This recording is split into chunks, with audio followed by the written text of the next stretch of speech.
think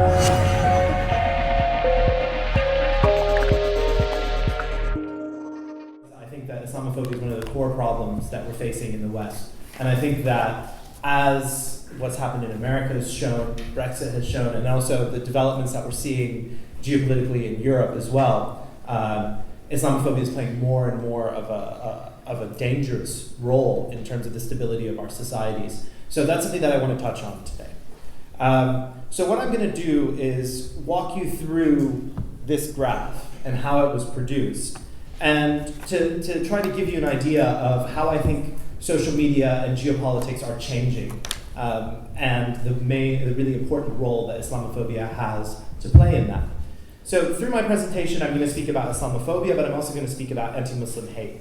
So the work that we do at Telmama is about recording and monitoring and mapping anti-Muslim hate incidents and hate crimes, specifically in the UK.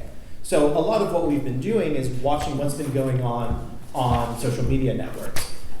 So Twitter is one of the key areas that we've been looking at.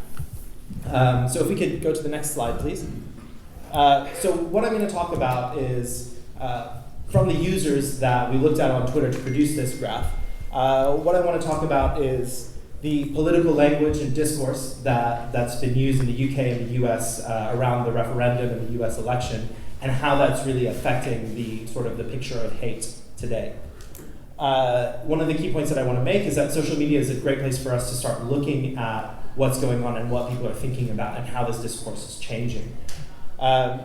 And what I want to suggest is specifically that for a lot of these social media networks around the right and the right wing that are developing in the US, the UK, and Europe, anti-Muslim hate really undergirds it.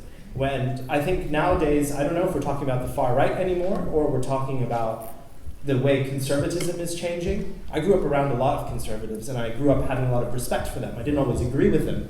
But these days, I'm becoming even more and more concerned with the kind of discourse that's becoming centralized in a lot of conservative thought. And to me, that's not conservatism. That's another discussion.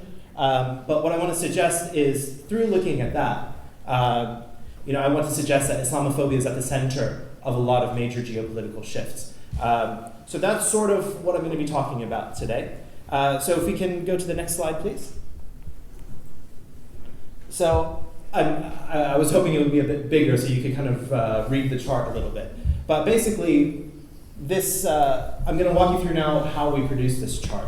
So some of you might remember back at the end of November, there was a story that broke in the Evening Standard about a set of stickers that were being posted in various areas in southern England. These stickers were called Pokemon cards, as of course a play on Pokemon. And what you had was basically very, very anti-Muslim rhetoric, and it put on little playing cards that were stuck onto walls on the London Underground, on Southern Rail, and various other places. And essentially, the tagline for Pokemon cards is "Gotta catch 'em all," right? So the tagline for the Pokemon cards was "Got to catch and deport them all." So already we're talking about some serious hate speech, right? There was an image of Sadiq Khan, who was one of these characters, and he was called Hamas Khan, referring, of course, to the way that Sadiq Khan was denigrated through his campaign by claims that he was too close to terrorists, right? There was another one named Obama bin Laden, right? A play on Osama bin Laden's name, and then of course you have a picture of Barack Obama on the card, right? And they had various different capabilities because Pokemon's a card game and that kind of thing. So there was this really kind of racist undertone to all of these cards. And they were placed all over the transport network in southern England. It eventually led to an arrest, and I can't talk too much about that. We have our suspicions as to who it was, but it's an open case, so I can't really talk about that too much.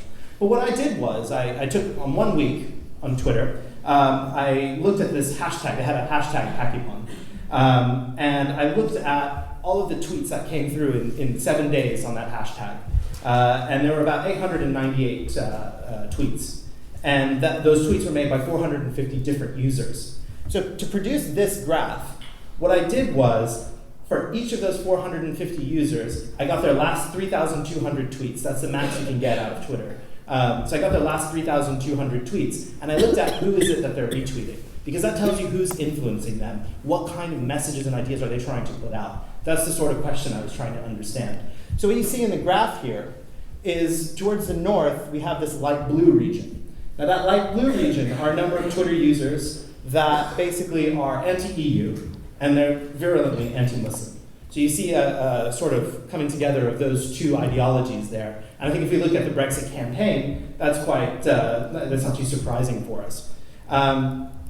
Towards the south of the graph, you see kind of pink. And that has a lot of basically people that I would call the sort of supporters of the American alt-right. And of course, many of them center around Donald Trump, who makes the claim that he disavows the alt-right, but of course Steve Bannon and most recently Sebastian Gorka are taking even more and more influential positions in the administration, which is extremely frightening. But anyway, the bigger the circle on the graph, the more times that they've been retweeted. The max number of times anyone in this graph has been retweeted was 362. And the minimum for them to even show up on the graph as a tiny, tiny little dot, which you can't even see, is 3 retweets. So the people on here are people that we can prove that they are influential in terms of this network. I'll get into who is in this network a little bit later. But what I want to say is that in 2015, I did a very similar study. And what I found was that most of the people in the blue region up there were just talking to each other. That was based on 2015 data. This, which is based on 2016 data, what we see is actually that there's this whole new set of people that are getting involved that weren't as involved before, and that's the alt-right. And I really think that that is an impact of the US election and the discourse that was there in the US election. So I'm going to talk a little bit about this transatlantic connection next. If I can get the next slide, please. So these two wonderful buddies here, what I want to show you is that Nigel Farage takes a very central position in the northern blue region of the graph, which is again the anti-EU, anti-multicultural, anti-left, and anti-Muslim European right wing. And then of course, the south you see Donald Trump, which again is a highly influential node in this network. So what we see is kind of a phenomenon where Donald Trump might say something and then Nigel Farage comes and backs it up. And I think one of the most frightening kind of ways in which this is working out is around the issue of claims around refugees increasing the level of rape and violent crime in the countries that they're going to, which I think we all know that is completely unfounded. But this is kind of how the fake news that Donald Trump or Nigel Farage might want to get out actually becomes legitimized and those kinds of narratives get empowered through this network. So I was kind of curious, what are the characteristics of the users that are retweeting these people, right? So in addition to Donald Trump and Nigel Farage, you get people, you'll see there Prison Planet. That's Paul Joseph Watson. Some of you might know him, but he's an ideologue on YouTube that makes really, really anti-Muslim videos. And I'll kind of touch on that a little bit later. So I was just curious, what are the characteristics of the people that are doing these retweets? What kind of people are actually involved here? So if you could go to the next slide, please. I started looking in a little bit more closely at the users, not just who they were retweeting, but also some characteristics of their accounts. The vast majority of them describe themselves basically in terms that you would associate with counter-jihad or highly Islamophobic kind of ideologies. But what was really interesting to me was that I started to suspect that some of these Twitter users weren't really human, because we were talking about 3,200 tweets for some of them that were done in a matter of weeks. Now, I could be that prolific. I would really have to spend a lot of time on Twitter, and I don't like doing that personally. But the amount of tweets that they were producing was somewhat suspicious to me. Also, for most of the users, about 80% of everything that they tweeted was a retweet. So that means that at the very least, they're not producing their own content. At the worst, they could be algorithms or bots themselves that are designed to basically amplify the narratives of particular users on Twitter, like those people that we see retweeted. So I started to get a little bit more and more interested in this, and I was wondering how much of this is automated, how much of this is actually not really genuine people, but actually users that are set up on Twitter in order to spread propaganda. Now, so one of the things that Twitter says is actually aggressive retweeting is considered spam, yet very few of these accounts are ever taken down. And I think that's maybe one way in which we can kind of challenge Twitter. This is just the top 30 accounts retweeted. I just want to draw your attention to people like Tommy Robinson, this other account, David Joe. These are all really kind of virulently anti-Muslim groups. What's also interesting is you have people like Pamela Geller, Breitbart London, Anne-Marie Waters, Raheem Kassam. These are all people who are spreading narratives like refugees are the cause of rape, for example. Right? So these are the people that are putting out that content, and the users that we're looking at are the ones that are spreading it out and retweeting it. So this is kind of telling us a little bit about how this propaganda is working. So we can get the next slide, please. So I think we should listen to everyone's favorite Donald Trump administration person. I've forgotten her title, but Kellyanne Conway, of course. Senior counsel. Because senior counsel. It seems like you have to go on the press constantly, and it seems like one of the things you have to do is defend or explain what the president-elect has said on Twitter. Wouldn't it be great for you personally if he tweeted a little bit less? Just for you personally. No, actually, the answer is no. I think his Twitter platform, like his social media platforms in general, that they combine 45 million followers or so on Instagram, Facebook, and Twitter, and it's his way to communicate directly with people. It's free for you. You get information from him. The press doesn't like it because he does an end run around them, and it's a democratization of information. You don't have to wait for some journalist, some anti-Trump journalist to curate the information and bias it delivered to you. But there's no follow-up question. And then you stop, well, there are plenty of follow-up questions. Not on Twitter. Come on. Are you on Twitter? He doesn't reply to the follow-up question. Oh, yes, he does sometimes. Oh, yes, he does sometimes. So she's one of those great propagandists, I would say. What I wanted to point out is she turns to these metrics. He's got 45 million Twitter users. Well, how many of those are actually people, or how many of those are paid-for users? Right? How many of those might be algorithms? How many of those might be bots? We don't actually know, and it's very hard to tell from Twitter.